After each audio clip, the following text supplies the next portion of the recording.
Olá, meus amigos, minhas saudações a todos.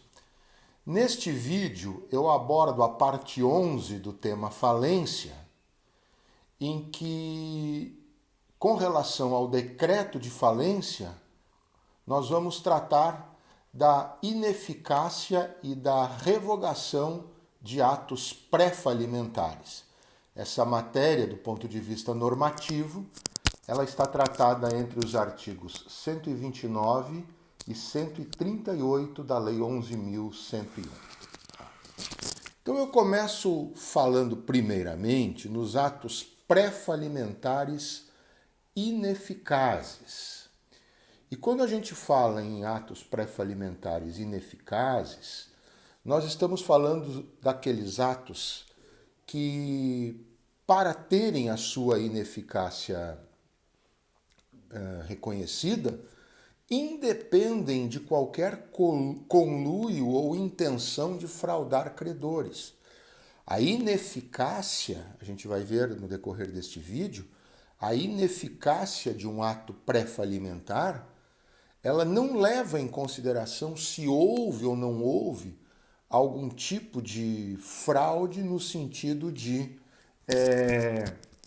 prejudicar credores. Basta a ocorrência de alguma daquelas hipóteses do artigo 129 da lei e o ato ele é de pleno direito ineficaz. Não há uma dependência da intencionalidade fraudulenta por trás desse ato, mesmo que ele seja revestido de toda a legalidade e das melhores das intenções, ainda assim ele não poderá produzir efeitos. Diferentemente depois do que nós vamos ver em relação aos atos do artigo 130, que são os atos revogáveis. Então, na questão da revocabilidade, aí sim é preciso que haja alguma intenção fraudulenta, ou seja, que haja um conluio ou que haja uma intenção de prejudicar os credores. Mas no caso dos atos do artigo 129, que envolvem a ineficácia, nesses, o conluio ou a intenção fraudulenta em relação a credores não é elemento que deva ser levado em consideração.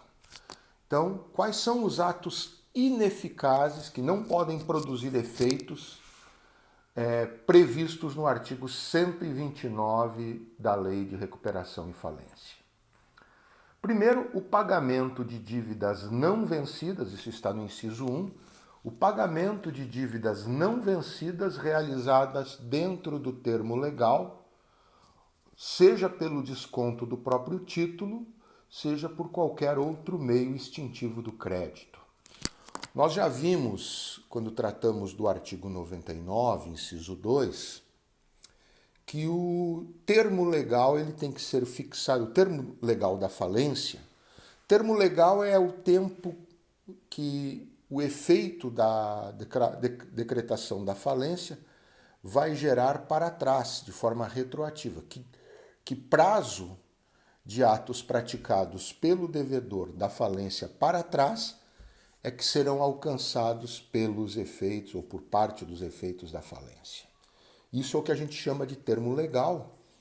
E o artigo 99, inciso 2 da lei, ele fala que o termo legal da falência ele é decretado, ele é fixado pelo juiz, não podendo ultrapassar 90 dias. Então, no máximo 90 dias para trás, a contar do decreto da falência. Então, o juiz fixa o termo legal na sentença que decreta a falência, e aí todos os pagamentos feitos de títulos não vencidos dentro desse termo legal são ineficazes, tá? Não podem gerar o efeito pretendido, seja pelo desconto do próprio título, seja por alguma outra forma extintiva do crédito. Isso o inciso 1 é bem claro, o inciso 1 do artigo 129. Uma outra situação de ineficácia prevista no inciso 2 diz respeito ao pagamento de dívidas vencidas dentro do termo legal fixado de forma diversa da prevista no contrato. Uma coisa é a antecipação de pagamento de dívidas não vencidas, pagamentos estes realizados dentro do termo legal, isso está no inciso 1, é ineficaz.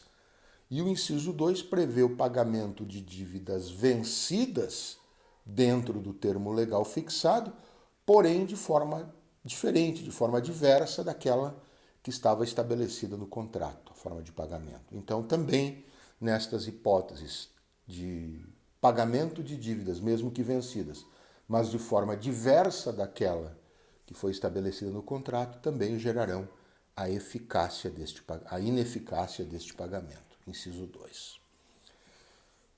No inciso 3 do 129, nós vamos ter a hipótese também de ineficácia de constituição de direito real de garantia sobre qualquer bem do devedor, inclusive o direito de retenção dentro do termo legal. Então, se o devedor gravar qualquer bem seu com um direito real de garantia em favor de alguém, esta gravação, essa constituição do direito real de garantia sobre um bem dele, também não produzirá eficácia alguma, regra do inciso 3.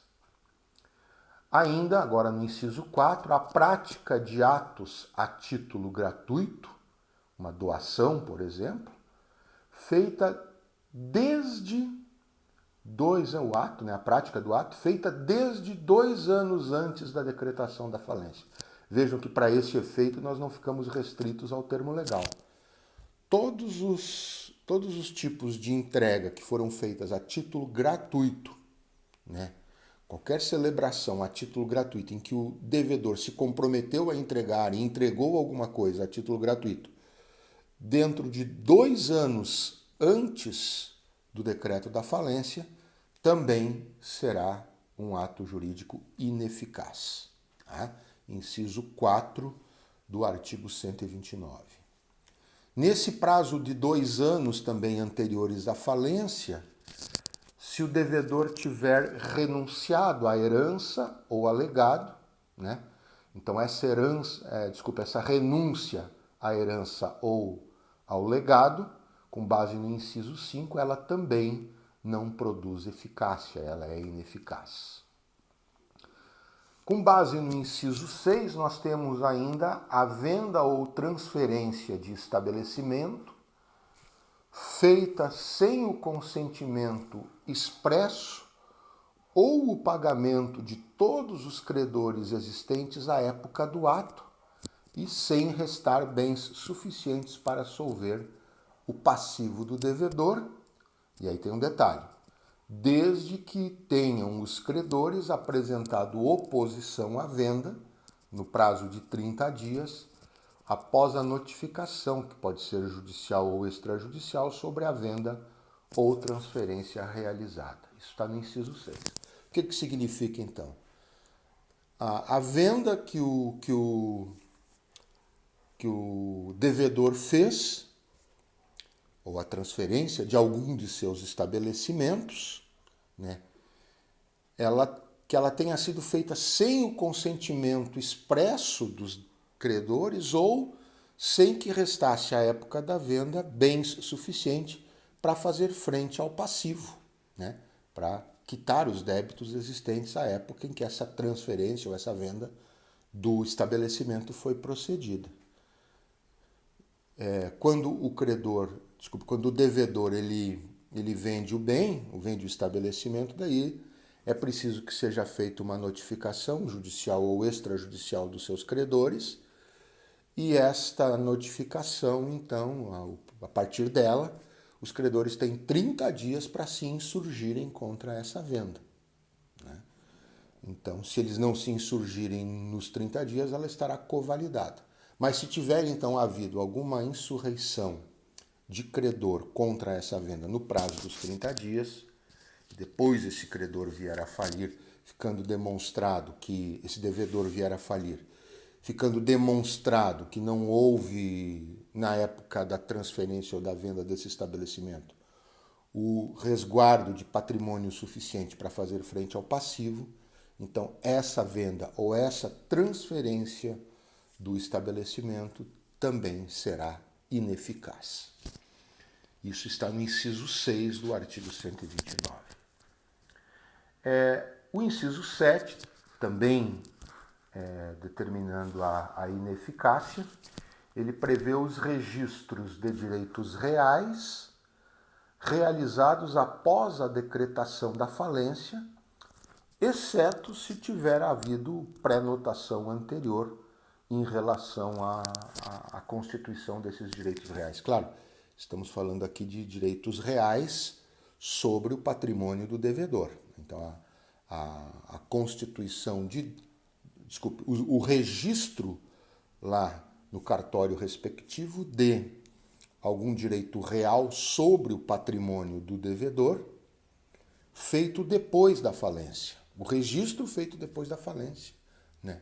Então, esse registro ele é nulo, ele é ineficaz, não produz eficácia, a não ser que antes desse registro, e aí antes da própria falência, tenha sido feita a pré-notação pelo cartório, tenha sido feita a pré-notação da constituição daquela garantia real sobre algum bem do devedor, certo? Isso está no inciso 7. Então, todos os registros de constituição, todos os registros de garantia real sobre bem do devedor feito depois da falência não produz eficácia, exceto se a constituição dessa garantia real tiver sido pré-notada pelo cartorário antes da falência. Regra do inciso 7 do artigo 129. Também os registros de propriedade, os registros de transferência, agora estamos ainda no inciso 7, os registros de transferência de propriedade do devedor para outra pessoa, para terceiro, sejam ele a título oneroso ou gratuito o registro, a transferência, melhor dizendo, a título oneroso ou gratuito, e o registro dessa transferência também tendo sido realizado após a decretação da falência. Então, se houver o registro de transferência de uma propriedade do devedor após o decreto da falência, esse registro lá no cartório procedido após o decreto da falência, seja essa transferência a título gratuito ou oneroso, nós teremos a ineficácia desse registro, a não ser, que nem a hipótese anterior, a não ser que essa transferência ela tenha sido pré-notada pelo cartório antes do decreto da falência. E o mesmo raciocínio também vale para a averbação relativa a imóveis, qualquer averbação realizada após a falência, exceto se o objeto da averbação também tiver sido pré-notado, tiver pré-notação no cartório com data anterior ao decreto de falência. Então, todas essas hipóteses do artigo 13, do artigo 129, inciso 7, envolve, a questão de atos cartorários registrados ou averbados depois da falência, que só não terão ineficácia, só não serão ineficazes se em relação ao ato respectivo houver sido procedida a pré-notação cartorial e essa pré-notação com data anterior ao decreto falimentar. No artigo 131 há uma menção importante que os atos referidos nos incisos 1, deixa eu só confirmar aqui, 1 a 3 e também no inciso 6 do artigo 129 não serão declarados ineficazes se tiverem sido praticados na forma prevista no plano de recuperação judicial, na hipótese, claro, deste plano de recuperação judicial depois vir a ser convolado em falência. Então, o que acontece? Só para a gente entender. Às vezes, o plano de recuperação judicial, ele prevê, dentre as medidas recuperacionais, alguma providência que pode se enquadrar essa providência entre o inciso 1 e o inciso 3, ou depois no inciso 6 do artigo 129. Então, neste caso, se o plano de recuperação judicial foi aprovado regularmente, foi deferida a recuperação judicial com base nesse plano, e algum destes atos que esteja elencado ou no inciso 1, ou no 2, ou no 3, ou no inciso 6 do artigo 129, tiver sido praticado de acordo com aquilo que estava previsto no plano de recuperação judicial precedente, se a falência tiver sido precedida por um plano de recuperação que depois foi convolado em falência. Então, se o ato foi praticado com base no plano de recuperação previamente aprovado, então, nesta hipótese, o ato não será declarado, não produzirá ineficácia. Ele continuará sendo eficaz, porque, afinal de contas, ele terá sido praticado na conformidade do plano de recuperação judicial que havia sido deferido pelo juízo mediante os trâmites corretos para aprovação do plano, dentre eles a aprovação pela Assembleia Geral de Credores. Falo agora, então, depois dessa anotação sobre o 131, agora do artigo 130, que envolve atos pré-falimentares não mais ineficazes, mas atos revogáveis, e que, para serem revogados, demandam, uma ação revocatória, certo? Estes atos pré-falimentares revogáveis, estes sim, do artigo 130, dependem, a revogabilidade vai depender da existência de um conluio ou de uma intenção de fraudar credores. E quais são esses atos, então? Qualquer ato praticado com essa intenção fraudulenta. O que deve se provar em relação aos atos, então, fraudulentos, que envolvam conluio, que são prejudiciais aos credores, o que deve se provar, então, é a existência de um conluio fraudulento entre o devedor falido e o terceiro contratante, que celebrou com ele esse ato, e também, além da existência de um conluio fraudulento entre o devedor e o terceiro contratante, também o efetivo prejuízo sofrido pela massa falida. Então, quando se pensa na revogação de um ato pré-falimentar, quem se dispuser a entrar com a ação revocatória já sabe de antemão que terá que demonstrar que houve um conluio fraudulento entre o devedor falido naqueles momentos que precederam ao decreto de falência e um terceiro contratante, e ainda um efetivo prejuízo sofrido pela massa falida. Como é que se dá o procedimento da ação revocatória?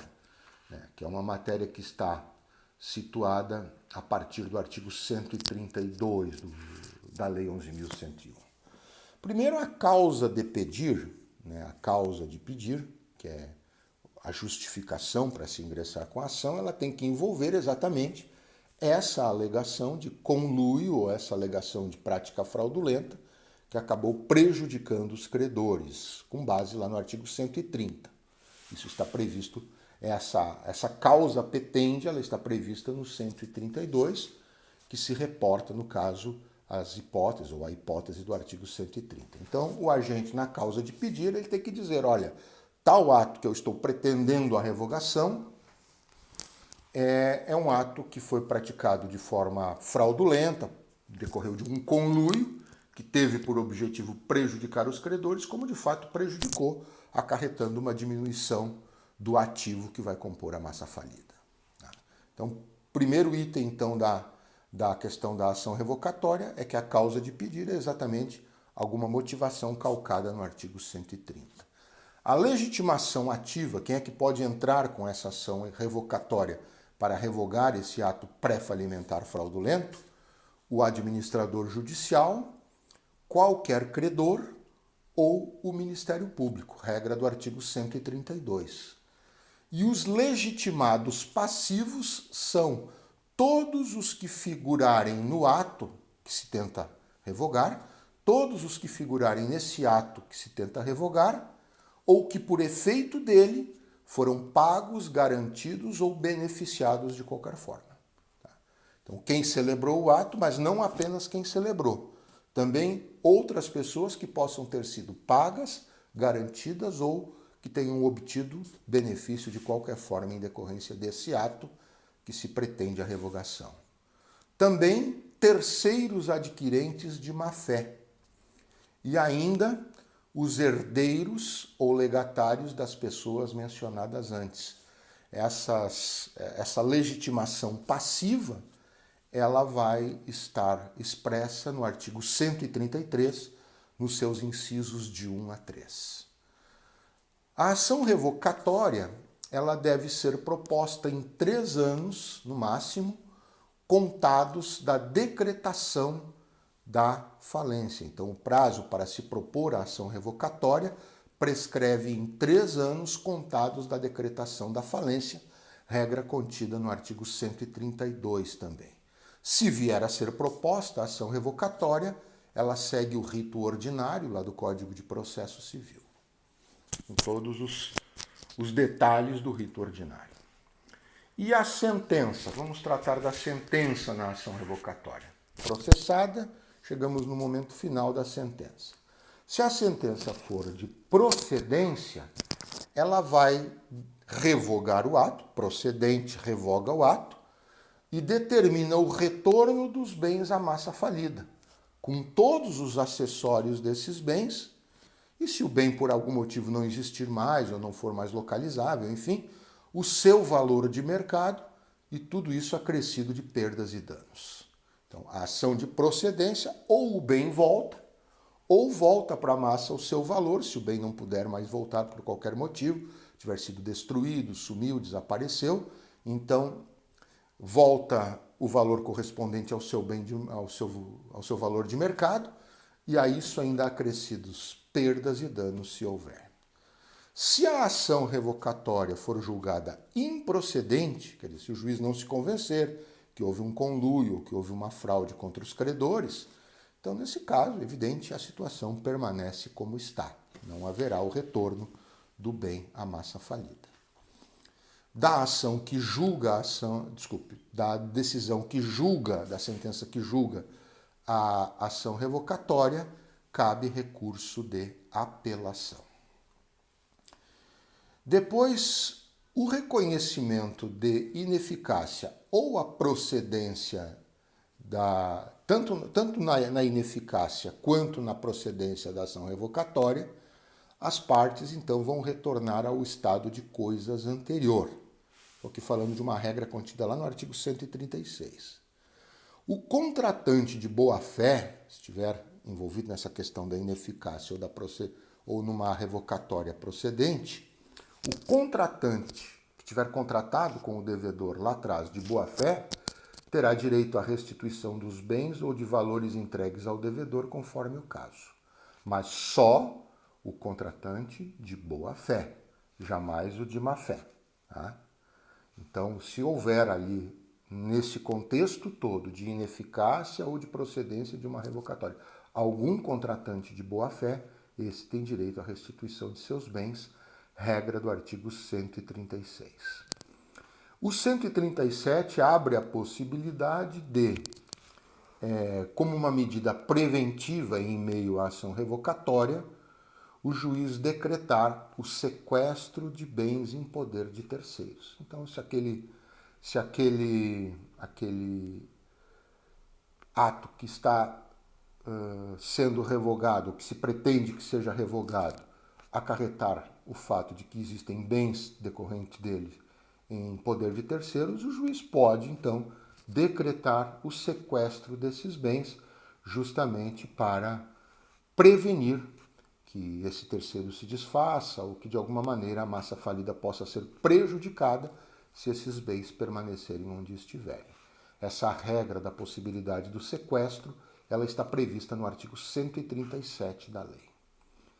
E, por fim, a regra do artigo 138, a declaração de ineficácia ou revogação do ato praticado com base em decisão judicial também é possível. Vamos imaginar que lá atrás tenha sido autorizada uma venda ou ou permitido judicialmente uma venda de algum bem que depois se constata que era caso de ineficácia ou, especialmente, que era caso de revogação.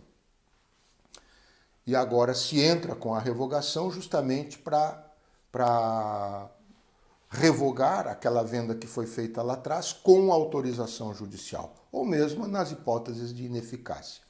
A questão é a seguinte: é possível revogar-se e a sentença que revogar essa venda que lá atrás fora feita com autorização judicial, a sentença agora que revoga essa venda, que declara a sua ineficácia ou que revoga o ato, tem efeito rescisório sobre a sentença que anteriormente havia autorizado. Regra expressa do artigo 138. Então, se lá atrás a transferência, a venda do bem foi feita com base em uma decisão judicial e alguém agora entrou com uma ação revocatória ou com uma declaratória de ineficácia que foi julgada aqui, em meio à falência procedente, essa decisão que julga procedente a revogação ou que declara a ineficácia daquela venda lá de trás, mesmo que ela tenha sido feita com autorização judicial à época, a sentença de agora terá efeito rescisório sobre aquela decisão anteriormente proferida. E esta perspectiva desse efeito rescisório, ela está expressa no artigo 138 da Lei 11.101.